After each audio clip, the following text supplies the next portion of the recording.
Welcome to Bolts and Blasters, the third-person adventure shooter where you play as newly appointed Sheriff Bolt. Today we will be looking into some of the enemy designs and also their behavior AI. And hopefully we will end up with some sort of satisfying result. I mean, how hard can it be, right? It was really hard.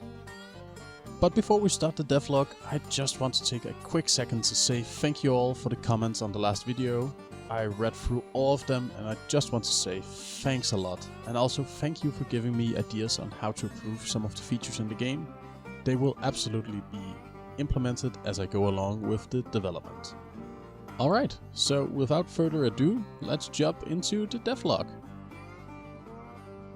So, first things first, at the moment we only have one real enemy, which is the big boss guy over here. But I think it's time that he gets some company. So, to the drawing board.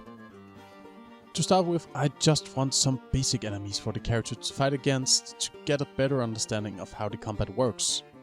For this I'll create two types of enemies, one melee class and one ranged class. For the visuals, I'll continue with the robotic look combined with Western elements. For our melee enemy called MM93, I took some inspiration from steam engines from old trains and tried to implement that into its aesthetic. And I think it ended up pretty nicely. I wanted to create a feature that indicates to the player when they are being detected, which resulted in the burning flames coming out of its exhaust pipe in the top and the glowing red eye. For our ranged unit, MR93, we of course gave it the classic Western hat, since it is basically a tin can cowboy. I also tried to kinda keep the aesthetic of the boss character, but on a smaller and less intimidating scale. Alright, so now that we have our characters created, let's go to animations.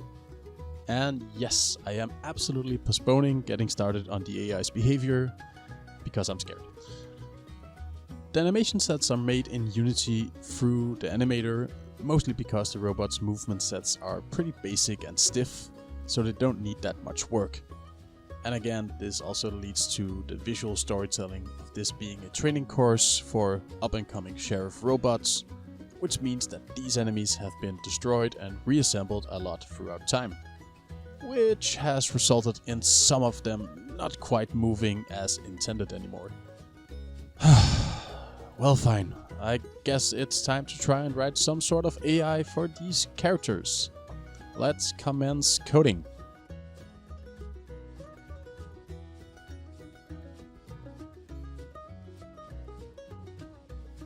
Alright, so we have a AI, as you can see. The only issue is that it is absolutely not doing what I intended. I have been going through the tutorials on how to code a basic AI in Unity a couple of times now, but it just doesn't quite do what I had hoped it would. So after 2 or 3 days of banging my head against the keyboard, I finally cracked and went another route. I bought Emerald AI from the Unity Asset Store. And will you look at that, the robots are alive and functioning. Sort of. Alright, so now that the enemies have some kind of functionality, they can patrol, detect the player and attack it as well. And since I am using Emerald AI for their behavior, I now have a bunch of really cool features that I can add, all from special tags to unique behaviors and more. But for now I'm going to leave that part alone because my head kinda hurts.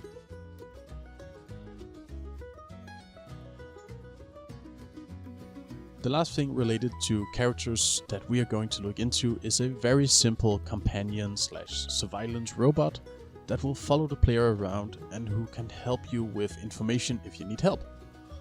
The concept is a bit that I want a in-world UI system where you then can talk with your companion and then see quests, items and more. The small companion will also have a narrative purpose, but that is something that we will look into another day. Alright, well that is going to be all from me this time. Thank you for watching, and if you'd like to keep track of my progress, then click the subscribe button below. Maybe even throw in a like. One last thing, I am going on a camping trip with my fiance and kid for the next couple of weeks. so the next devlog might first be around mid-August. Can't wait to see you all there. Goodbye and have a good one!